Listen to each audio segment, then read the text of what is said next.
સુરતના રાંદેર વિસ્તારમાં ડીજીવીસીએલ દ્વારા વીજ ચોરી સામે કડક કાર્યવાહી કરવામાં આવી છે.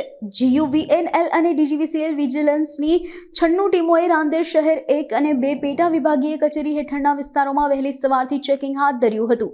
કુલ 4533 વીજ જોડાણોની તપાસ કરતા 177 કિસ્સાઓમાં ₹2.47 કરોડની વીજ ચોરી પકડાઈ હતી. આ કાર્યવાહી GUVNL અને ડીજીવીસીએલના ઉચ્ચ અધિકારીઓના માર્ગદર્શન હેઠળ સ્થાનિક અને GUVNL પોલીસ સ્ટાફના સહયોગથી કરવામાં આવી હતી.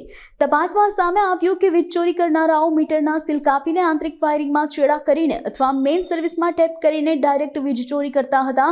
આ તમામ કિસ્સાઓમાં કાયદેસરની કાર્યવાહી હાથ ધરવામાં આવી છે.